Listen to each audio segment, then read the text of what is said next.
Today, the EU agrees to open accession negotiations with Ukraine. Protesters breach the Indian parliament, and Serbia prepares for crucial parliamentary elections. From TLDR News, this is your daily briefing for Friday the 15th of December 2023. In a major decision on Thursday, EU leaders agreed to open accession negotiations with Ukraine, representing a significant step towards Ukraine joining the European Union, though the road ahead is still long. In addition to this, EU leaders also agreed to open negotiations with Moldova and granted candidate status to Georgia. The major roadblock to open accession negotiations was Hungary, or rather Hungarian Prime Minister Viktor Orban, who was staunchly against doing so. But as we reported yesterday, the European Commission agreed to unblock €10 billion of EU funding for Hungary that had been frozen amid EU concerns over the rule of law. Something that looked a lot like a quid pro quo, even though the European Commission strenuously denied it. But what's particularly interesting is that Hungary didn't even end up approving the decision to open accession negotiations with Ukraine.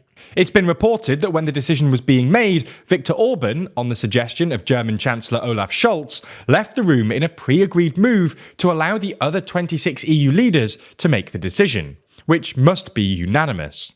That way, Orban was effectively able to abstain without derailing the decision.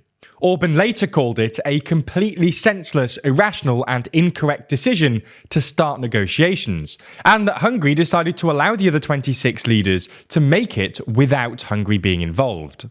He also pointed out that Hungary could pull the brakes on Ukrainian accession in the future, as all national parliaments must approve the accession of a new member.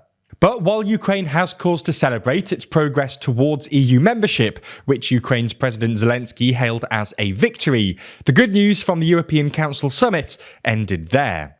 EU leaders failed to approve a €50 billion aid package for Ukraine due to opposition from none other than Hungarian Prime Minister Viktor Orban, who wrote on Twitter after long talks at the summit, "Summary of the night shift. Veto for the extra money to Ukraine." Other EU leaders have expressed optimism that a deal on the aid package can be reached in January at another leaders' meeting. Nevertheless, the delay will be frustrating and concerning for Ukraine, which is also closely watching events over in the United States, where President Joe Biden has so far been unable to get a $60 billion Ukraine aid package through Congress amid Republican opposition.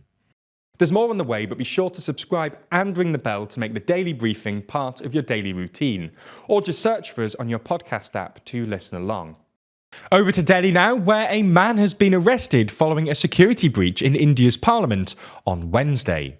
Lilat Jha, a teacher, surrendered to police in the capital yesterday after 4 others were arrested in connection with the breach.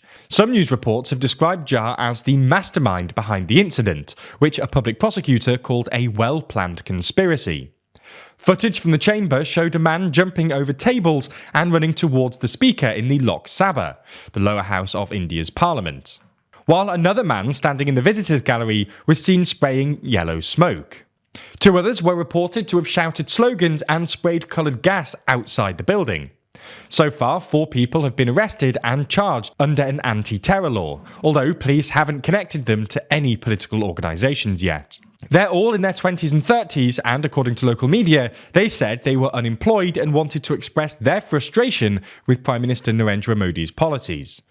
The security breach took place on the 22nd anniversary of a deadly firearms attack on India's parliament in 2001, in which 14 people were killed. In other news, the leaders of Venezuela and Guyana have agreed not to threaten or use force against each other over the disputed oil-rich region of Essequibo, which has been at the centre of mounting tensions over the past few weeks.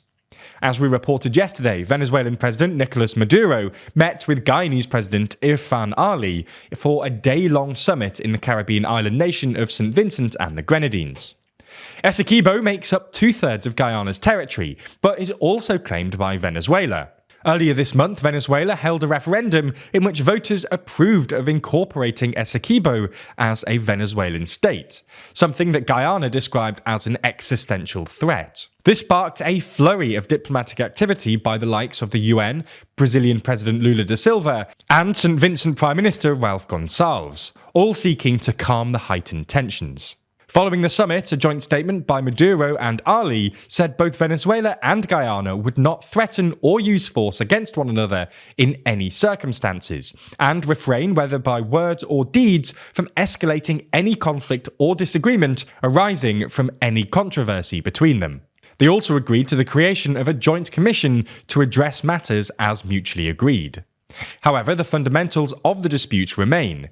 Guyana maintains that its borders are not up for discussion and is seeking an ICJ ruling in its favour, while Venezuela claims the region as its own and rejects the jurisdiction of the ICJ over the matter.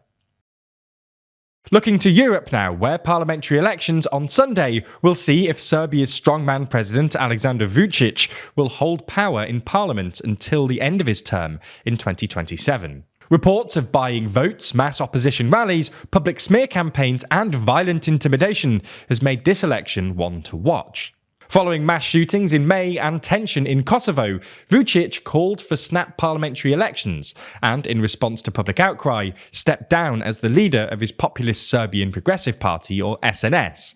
Yet polls show that SNS is still expected to dominate.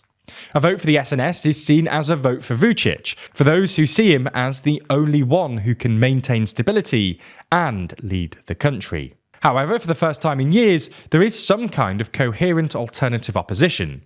For voters supporting the opposition, it's a choice between whether the mafia or law and order will prevail.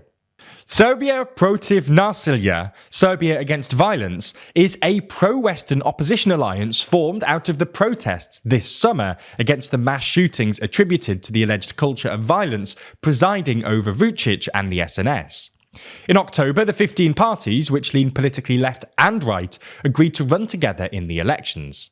It's yet to be seen if they will successfully break Vučić's grip on Serbian politics. And finally, we end with the news that Somalia has secured $4.5 billion of debt relief from the World Bank and International Monetary Fund. The country still faces a multitude of challenges, including the long-running insurgency by al-Shabaab and one of the worst droughts in living memory.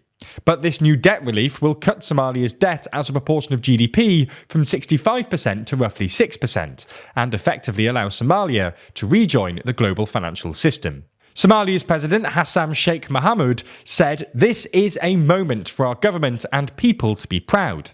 However, we also know that the hard work of sustaining economic reform and creating progress for our people has just started." That's all for today, but if you want more from us, then you should pick up a copy of our newspaper, Too Long. And if you've been considering it for a while, then this week only the code TLDRDAILY will get you 30% off. So it's the ideal time to buy. If you don't know, Too Long is our one-off newspaper which summarises everything that happened in 2023, as well as looking forward to 2024. It's full of exclusive analysis and explainers from the TLDR team, as well as a whole bunch of our favourite creators. We also put a ton of effort into the design, putting together a load of high-quality graphics and designs. As I say, if you want a copy, you can head over to our website and secure 30% off the normal price by using the code TLDRDAILY.